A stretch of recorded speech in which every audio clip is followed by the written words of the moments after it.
Hello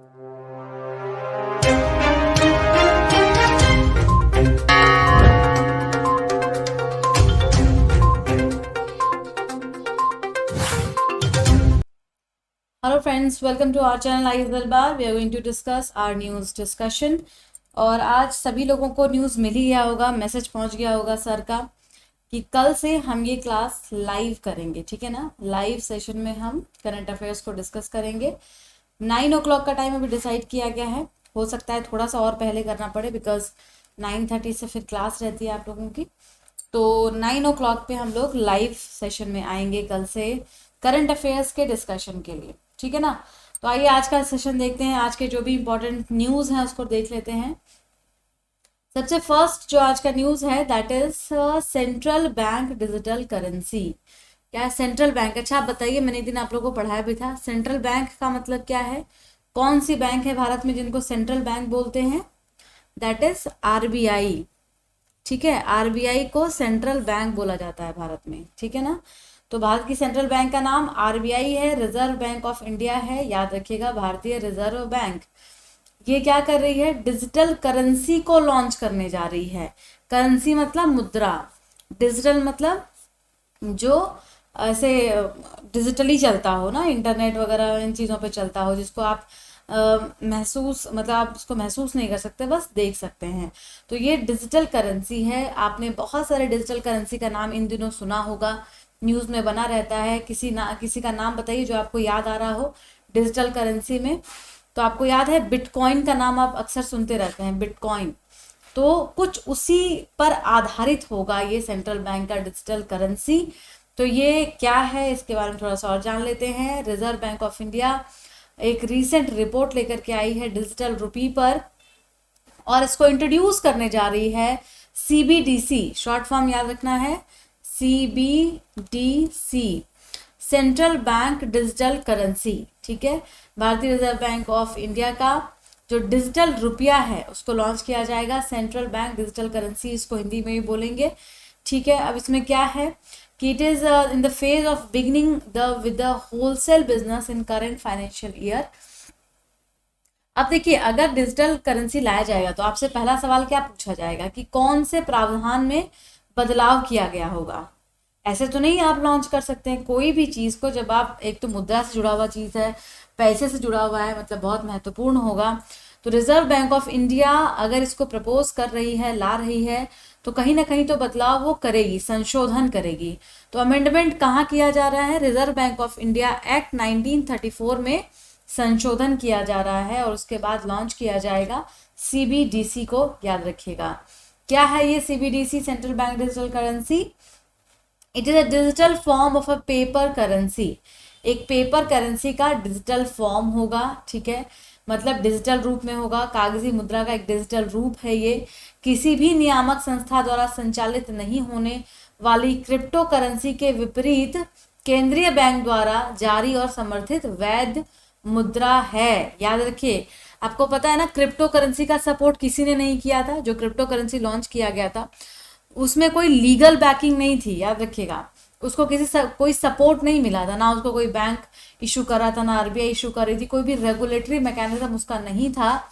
इसीलिए अब यहाँ पे लीगल टेंडर दिया जा रहा है सेंट्रल बैंक के द्वारा, और लीगल टेंडर देते हुए जो क्रिप्टो करेंसी है यहाँ पे सीबीडीसी उसको लॉन्च किया जाएगा। It is the same as fiat currency. Fiat मुद्रा की तरह ही ये होगा, एक्सचेंजेबल होगा। फिएट करेंसी या फिएट मुद्रा क्या होता है?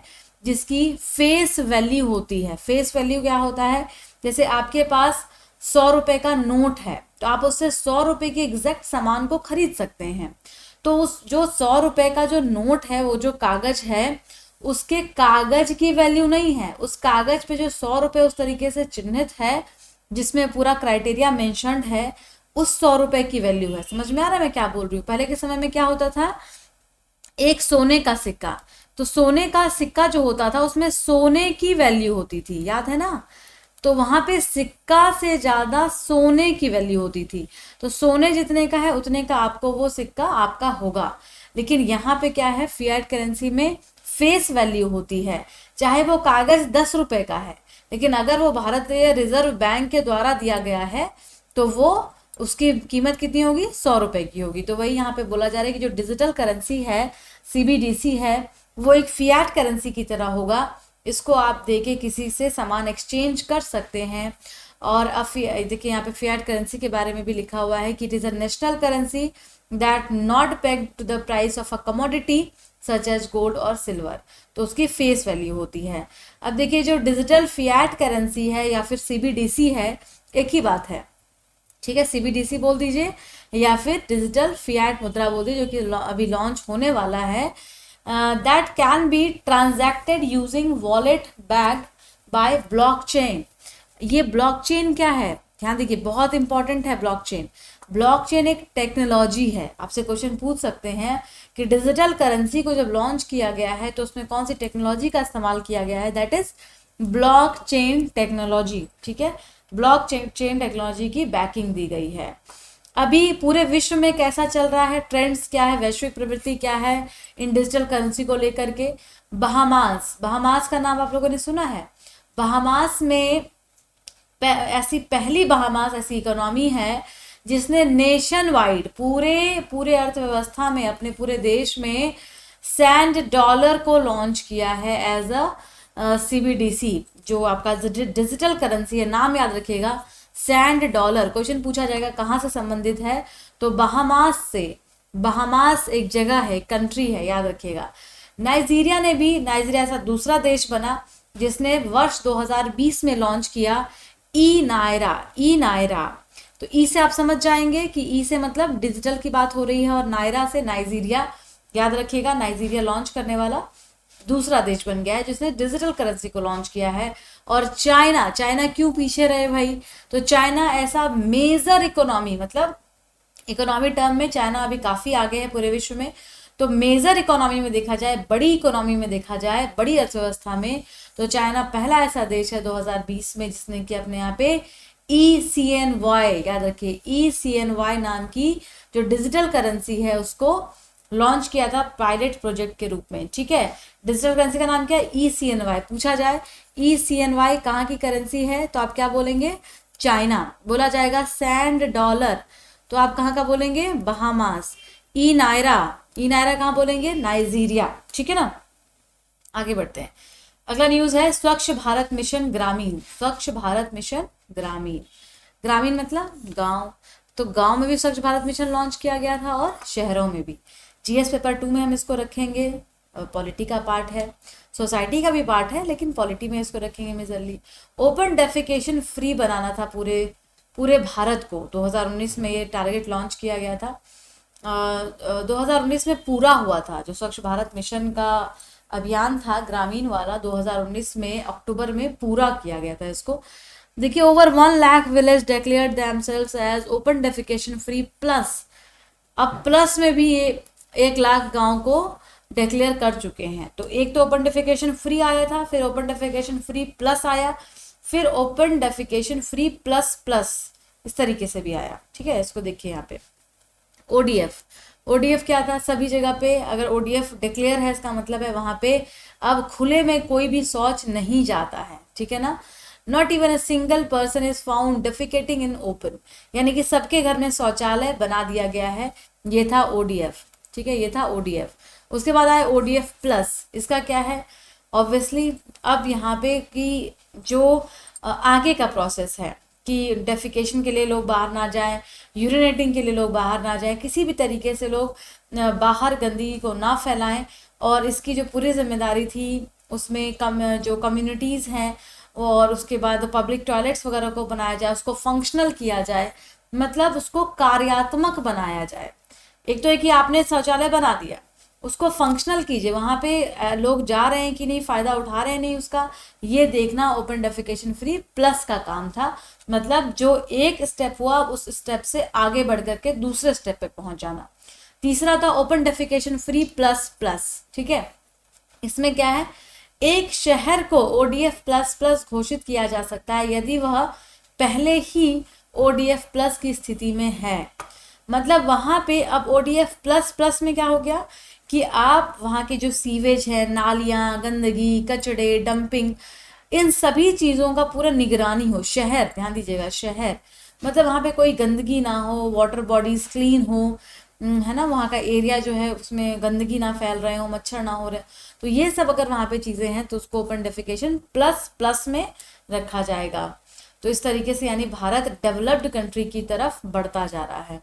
स्वच्छ भारत मिशन ग्रामीण के बारे में थोड़ा सा जान लीजिए। 2014 में मिनिस्ट्री ऑफ जल शक्ति ने इसको लॉन्च किया था, स्वच्छ भारत मिशन को। मैंने आपको बताया ना 2019 का टारगेट लिया गया था कि इस पूरे में ओपन डेफिकेशन फ्री बनाना है पूरे देश को, ओपन डेफिकेशन को ख़त्म करना है। खुले में जो शौच लोग जाते हैं ग्रामीण क्षेत्रों में, उसको पूरी तरह से ख़त्म करना है। एक अभियान चलाया गया था, एक जागरूकता चलाई गई थी और बहुत हद तक इसमें लोग सफल रहे।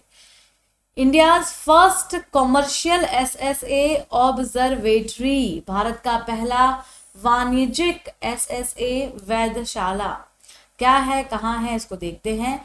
अंतरिक्ष स्थिति परख जागरूकता, स्पेस सिचुएशनल अवेयरनेस, SSA का जो फुल फॉर्म है क्या है, स्पेस सिचुएशनल अवेयरनेस, अंतरिक्ष स्थिति परख जागरूकता।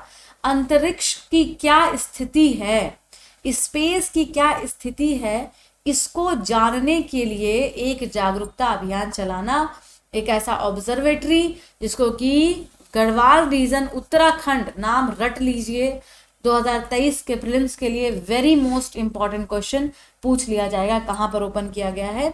तो गढ़वाल रीजन उत्तराखंड में इसको ओपन किया गया है। इसका उद्देश्य क्या है, तो देखिए, the observatory will be set up by Digantara, Bengaluru based space sector startup. एक स्टार्टअप है जो बेंगलुरु में बेस्ड है, ठीक है, उनके द्वारा। नाम क्या है, दिगंतारा। दिगंतारा मतलब दिगंबर, मतलब आकाश। आकाश का एक नाम क्या है, दिगंबर भी है, पता है ना, बचपन में पर्यायवाची पढ़ते होंगे आप लोग। तो दिगंतारा, अब आकाश में जो तारे हैं, जो स्टार्स हैं, उनको चेक करना है, उनको पता करना है, देखना है, तो उसके लिए इसको बनाया गया है। अब स्पेस सिचुएशन अवेयरनेस में होता क्या है, क्या होगा यहाँ पे, तो जो भी गतिविधियां स्पेस में हो रही हैं, अब देखिए जो सैटेलाइट्स हैं, ठीक है, जो सैटेलाइट्स हैं, उपग्रह हैं, चाहे वो प्राकृतिक हो या मानव निर्मित हो, नेचुरल हो या मैनमेड हो, दोनों को ही ये मॉनिटर करेगा। ये बहुत इंपॉर्टेंट स्टेटमेंट है कि SSA किसकी मॉनिटरिंग करेगा, नेचुरल की भी करेगा और मैनमेड की भी करेगा। ओके, इसमें 3 चीजें हैं, 3 मुख्य क्षेत्र हैं जिसको ये कवर करेगा, which is very important. Space surveillance and tracking of man made objects, मानव निर्मित ऑब्जेक्ट्स की अंतरिक्ष निगरानी और ट्रैकिंग। ओके, दूसरा क्या है, अंतरिक्ष मौसम निगरानी और पूर्वानुमान, वेदर के बारे में जानना और फॉरकास्ट करना, बारिश होगी, बारिश नहीं होगी, क्या होगा। नियर अर्थ ऑब्जेक्ट, NEO, भारत के पृथ्वी के आसपास जो ऑब्जेक्ट्स हैं, क्या है, कहीं आके टकराने तो नहीं वाले, क्या होने वाला है, इन सभी चीज़ों के, नेचुरल चीज़ों की जानकारी रखना भी इसका मेन काम होगा, ठीक है ना। अगला न्यूज़ देखते हैं, self sufficiency in urea. Bharat अपने आप को यूरिया में सेल्फ सफिशिएंट बनाना चाहता है, मतलब आत्मनिर्भर बनाना चाहता है। आप चाहते हैं कि आपको यूरिया कहीं बाहर देश से मंगाना ना पड़े, इसीलिए भारत ने टारगेट लिया है 2025 का। 2025 में यानी अगले 4 सालों में भारत जो है वो सेल्फ सफिशिएंट बनेगा।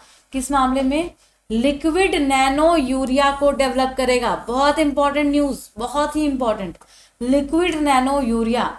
तो क्या होता है लिक्विड नैनो यूरिया, ये नैनो पार्टिकल्स का फॉर्म है, यूरिया के एकदम नैनो पार्टिकल्स का फॉर्म है, लिक्विड फॉर्म में मिलता है, और इससे क्या होता है, प्लांट्स को नाइट्रोजन दिया जा सकता है। ओके, जो कन्वेंशनल यूरिया है, जो नॉर्मल खाद की तरह यूज करते हैं, उसकी जगह पे अगर हम लिक्विड नैनो यूरिया देंगे तो उससे ज़्यादा फायदा मिलेगा, और इसके लिए इसी पर काम किया जा रहा है।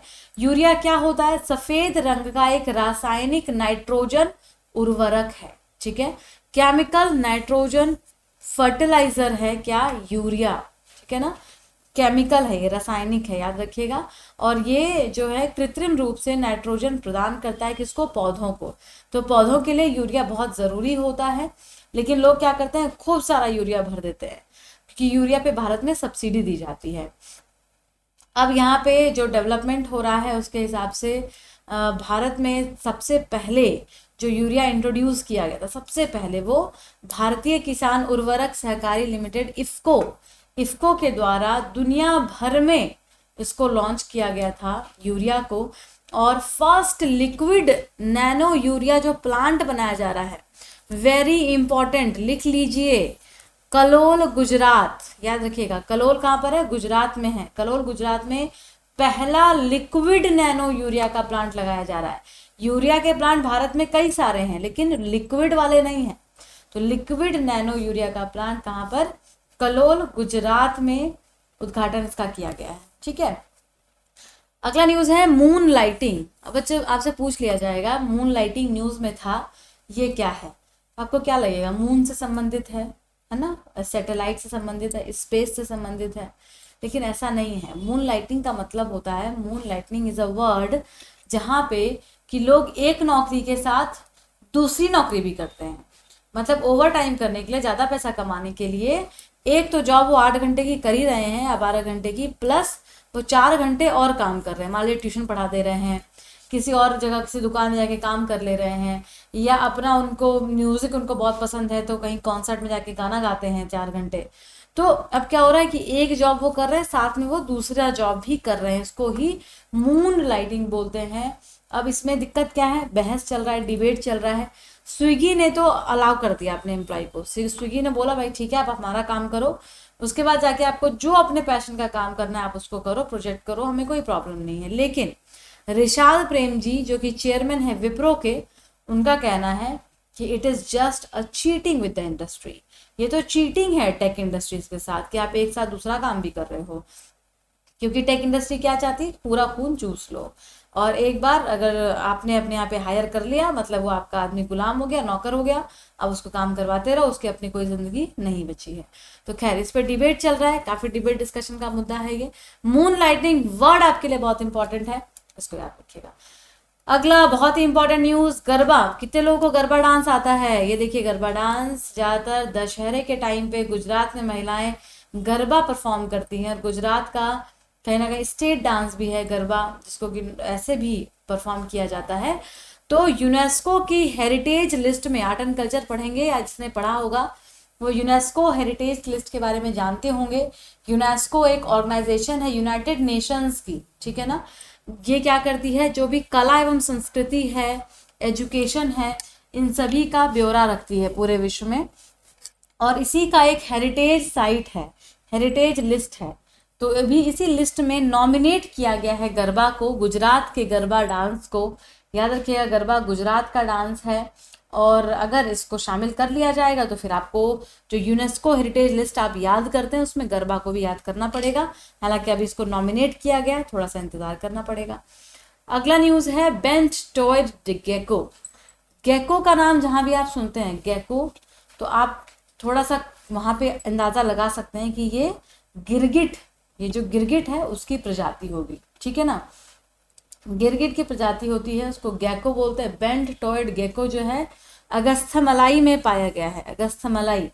तो कमेंट करके बताइए अगस्थमलाई कहाँ पर है भारत में? अगस्थमलाई कहाँ, कौन से रीजन में? आपसे क्वेश्चन पूछा जाएगा कि bent toed gecko was found recently in news, found in eastern Ghat, western Ghat, Andaman and Nicobar, eastern Himalaya. तो आपको आंसर टिक करना है, तो याद रखना है अगस्थमलाई में पाए गए हैं, और ये कौन से एरिया में आप बताइएगा, ठीक है। तो आज के लिए इतना ही करते हैं। Thank you so much, keep studying. कल मिलते हैं लाइव सेशन में। बी रेडी, बी एक्साइटेड, मुझे ज्वाइन कीजिए लाइव सेशन में, और कोशिश करूँगी कि चीज़ों को क्लियर करते हुए चलूँ, ठीक है। तो आज के लिए इतना ही, थैंक यू।